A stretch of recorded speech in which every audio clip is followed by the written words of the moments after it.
Now we're going to speak about the response of the different fiber types to different types of exercises. Okay, so each muscle is a mixture of types, that's what you mentioned earlier. And so depending on the main function of that muscle, you'll have more of one fiber type or the other. A good example is the postural muscles. So think about the erector spinae muscles of the back, the lower back. Those muscles are pretty much acting or contracting all day long, even while you sleep. Right? You're turning, you're twisting, those muscles are maintaining your posture. And so they're going to have more predominantly slow oxidative fibers. They're going to have fibers that don't fatigue very quickly and that is heavily reliant on oxygen. And that will hold true for other muscles in your body. Muscles like your biceps, those are going to have more glycolytic fibers. They're going to give you like quicker source of ATP, quicker contraction, but it's not going to be without a cost. You're going to have the cost of that burn, which is the buildup of lactic acid. All right. Now, if you take a single motor unit, you want to understand that all the muscle fibers must be the same. Can anyone remind us what a single motor unit constitutes of? What makes up a single motor unit? What is a motor unit? The motor neuron and its two multiple muscle fibers. Perfect. Perfect. So a single motor unit is one motor neuron, right? Usually an alpha motor neuron, and all of the fibers that it's connected to, all the fibers that it's innervating. And so if you look at a single motor neuron, all the fibers that's attached to that neuron are usually, not usually, are always of the same type, right? Are always of the same type. And then if you look at another motor neuron within that muscle belly, we'll see different fibers and so on and so forth. Now the recruitment order. Okay, so we spoke about recruitment. We reminded ourselves what recruitment is. We talked about the size principle at first. And the size principle is going to hold true for different fiber types as well.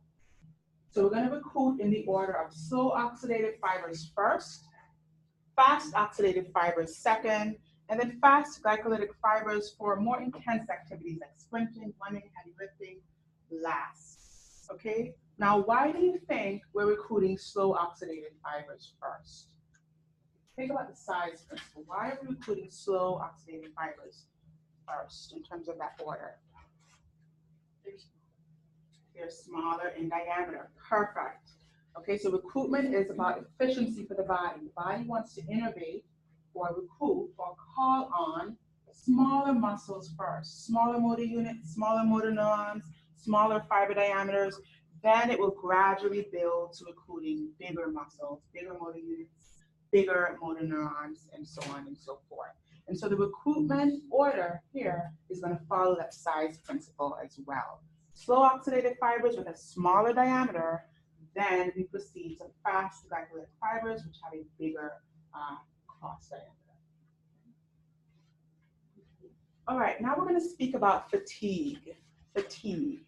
Now we want to understand that fatigue is a drop off in muscle force, a drop off in muscle tension with sustained muscle contraction. So this is basically, to say this in another way, you're using a muscle, you're using it to do an activity or an exercise, and there's going to become a period in time where you're not generating as much force. So the force starts to drop off, and that is a sign that the muscle is undergoing fatigue. It's not maintaining that force generation. Now, we usually see fatigue with high intensity exercise because of these properties. Right? High intensity exercise usually relies mainly on glycolytic fibers. We know glycolytic fibers is associated with lactate. Building up of that lactate is going to be responsible for decreasing the muscle's efficiency, for decreasing its force generation. Right? Stronger contractions usually impede the blood flow to muscle. So you have stronger contractions, these are bigger muscles, right? Bigger fiber diameters, and they're going to generate more force. But that more force can actually impede the blood flow by compressing the vessels that are surrounding that tissue. We also have neuromuscular fatigue.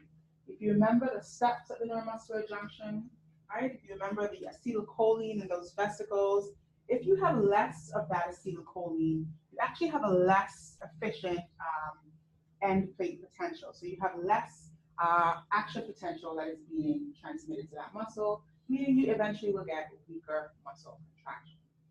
Okay, altered enzyme activity. And this one ties back to the lactic acid buildup. Now we know that lactate is an acid, and so when it starts building up in the muscle, it's going to create a very acidic environment. And a lot of the enzymes that are responsible for glycolysis, those glycolytic enzymes we talked about, they need to be at a certain pH to be functioning optimally. And so as you change the pH by building up acid, you really change or diminish the function of those enzymes. Okay, so we see altered enzyme activity, which is responsible for fatigue as well. And then finally, we want to make a note that recovery here is going to happen very quickly. Okay, if you're lifting a heavy book, right, lifting a heavy bag, lifting a heavy load, the minute you put that load down, you'll feel that burn go away, right? It's going to recover pretty quickly because of that source of energy and because of that sustained contraction. Let's look at fatigue with low intensity exercise. When we say low intensity exercise, we mean long distance running, light jogging, and things like that. So this is going to deplete our energy reserves. Right? Think about you running a marathon. Right? This is going to have a much more lasting effect or impact on your muscle metabolism. So you completely deplete your glycogen stores, and this takes a much longer time to recover.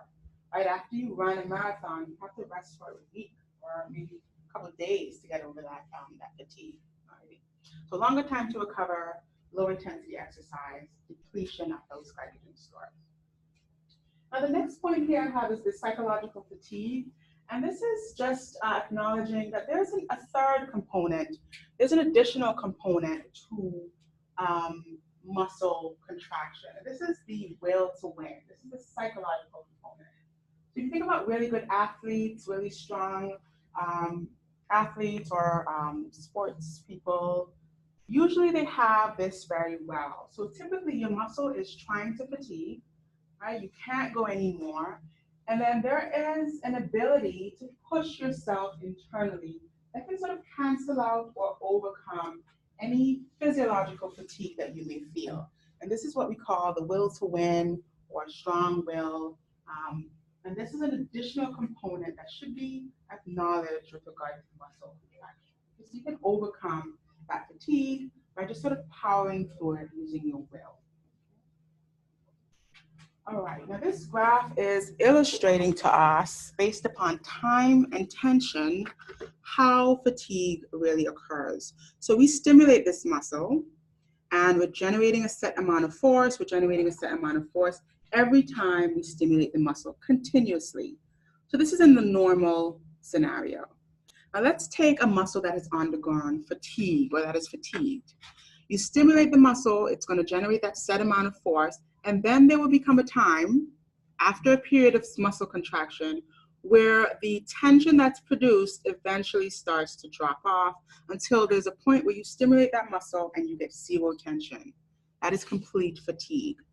Okay, and if you look at tetanus, we spoke about tetanus. If you increase the frequency with which you stimulate that muscle, meaning that you're stimulating it more repeatedly, you will eventually reach that fused or complete tetanus, which is basically where you have zero relaxation in between each muscle contraction, in between each twitch. And if you rested and then you proceeded to stimulate that muscle again, it would not contract as forcefully, as sustained as it did initially, and this is also fatigue. So fatigue can happen in two ways. It can happen as the tension and the force drops off gradually with sustained muscle contraction, but then it can also happen as you complete fused tetanus, and then you attempt to stimulate that muscle again, and you get a significantly shorter duration of contraction and less force generation. All right, so let's talk about some long-term responses to muscle as we wrap up. Now, what we understand about muscle is that you can actually change the major source of energy for muscle.